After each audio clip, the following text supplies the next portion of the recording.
aquel tiempo se acercó a Jesús un leproso, suplicándole de rodillas: «Si quieres, puedes limpiarme». Compadecido, extendió la mano y lo tocó, diciendo: «Quiero, queda limpio». La lepra se le quitó inmediatamente y quedó limpio. Él lo despidió, encargándole severamente: «No se lo digas a nadie, pero para que conste, ve a presentarte al sacerdote y ofrece por tu purificación lo que mandó Moisés, para que les sirva de testimonio». Pero cuando se fue, empezó a pregonar bien alto y a divulgar el hecho, de modo que Jesús ya no podía entrar abiertamente en ningún pueblo. Se quedaba fuera en lugares solitarios y aún así acudían a él de todas partes. Palabra del Señor. Gloria a ti, Señor Jesús. Esta curación del leproso, sin duda, tiene, como todas las páginas del Evangelio, muchas enseñanzas. Por ejemplo, la compasión de Jesús. Dice que él, cuando el leproso le pide ayuda, dice que compadecido, extendió la mano y lo tocó, diciendo: «Quiero, queda limpio». Pero lo que a mí más me llama la atención es lo que hace el leproso. Jesús le pide que no lo diga, vaya solo al sacerdote, era una obligación, porque el sacerdote era el que testificaba que se había curado de la lepra. Por lo tanto, necesitaba un papel, un certificado del sacerdote para poder ir después a los sitios donde le conocían, a su casa, a su pueblo. Pero él no hace lo que Jesús le pide y empieza a contárselo a todo el mundo. Bueno, seguramente estaría el hombre tan entusiasmado, tan loco incluso de alegría, que no podía callar. Bueno, no quiero juzgar al leproso, pero ciertamente desobedeció una orden de Cristo. ¿Por qué el Señor no quería que la gente se enterara? Porque Él quería presentar su mensaje. Y a la gente lo que le importaba, había llegado el momento ya en que eso era así, lo que le importaba es que le curara sus enfermedades. El mensaje importaba muchísimo menos que el milagro. El milagro era un apoyo al mensaje, era la certificación de que el mensaje era verdadero, era algo en función del mensaje y al servicio del mensaje.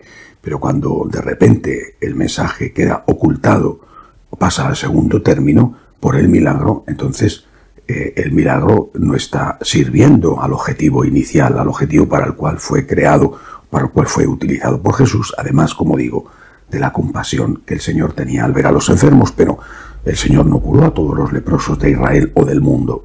El Señor no resucitó a todos los hijos o personas que morían en Israel o en el mundo. Por tanto, el Señor no vino para transformar las piedras en panes, vino para luchar contra el pecado. Este es el objetivo, y este tiene que ser el objetivo también de la Iglesia. Por eso, primera cuestión, tenemos que ser capaces de obedecer al Señor y también de darle gracias al Señor por los bienes que nos ha dado. Lo que hizo el leproso fue poner en contra de Cristo, aunque lo hiciera de buena fe, esto no lo sé, pero poner en contra de Cristo un bien, un regalo, un don extraordinario, la curación de la lepra. Cuando nosotros ponemos en contra de Cristo los bienes que Dios nos ha dado, la riqueza, la juventud, la salud, la cultura, todas las cosas que tenemos, las que estamos poniendo al servicio de Cristo o en contra de Cristo, cuando las usamos para pecar, por ejemplo, o cuando las usamos para alejarnos de Dios, o cuando las usamos no para ayudar a los demás, sino para vivir egoístamente, estamos poniendo en contra de Cristo esos bienes que Dios nos ha dado. Le estamos, por lo tanto, provocando para que nos los quite.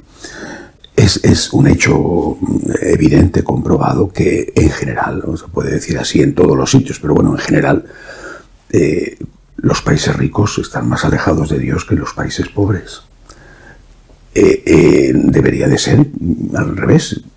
Yo podría entender, no justificar, pero entender que una persona que está en una crisis económica se alejara de Dios, porque le preguntara a Dios por qué pasa esto. En fin, no tendría por qué preguntárselo, porque hay otras muchas cosas, además de la economía y sobre todo la propia vida, que son regalo de Dios.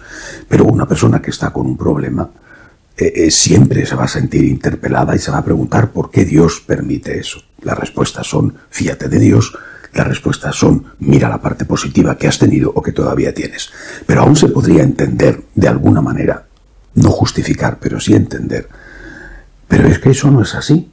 Son los ricos los que se alejan de Dios, son los países ricos los que se alejan de Dios. Es decir, no es el enfermo, el pobre, el anciano, el que se aleja de Dios. Es el rico, el sano, el joven, el que se aleja de Dios. Es decir, cuantos más dones Dios nos da, más nos alejamos de Dios. En lugar de decir, cuanto más dones Dios me da, más me tengo que acercar, más limosna tengo que dar, más tiempo tengo que poner a su servicio, más oración tengo que hacer, más veces tengo que ir a misa. Eso es simplemente por un motivo. Somos incapaces de agradecer. Incapaces. El agradecimiento, que es el idioma de los ángeles, que es el idioma de los santos, es un idioma que no sabemos hablar. Somos incapaces de agradecer, y al no agradecer, no solo volvemos contra Dios los dones recibidos, sino que también esos dones recibidos terminamos por perderlos. No porque Dios nos los quite como un castigo, sino porque al final se vuelven esos propios dones contra nosotros, como sucede precisamente en los países ricos donde no hay niños, los ancianos viven solos, está implantada la eutanasia, o donde simplemente la gente tiene depresiones, está con psicólogos, está de una forma o de otra enferma, y no porque no tenga materialmente lo que necesita, sino porque abunda, tiene de más en lo que necesita. Por eso, volvamos a Dios y volvamos hacia Dios los dones de Dios. Todo lo que Dios nos ha dado, tenemos que agradecérselo. Es nuestro deber agradecérselo. Desde ahí podemos seguir pidiendo cosas, pero si no hemos agradecido o no estamos agradeciendo lo que nos da, y no solo con palabras, sino con obras de agradecimiento, ¿cómo vamos a estar pidiendo más? Que así sea.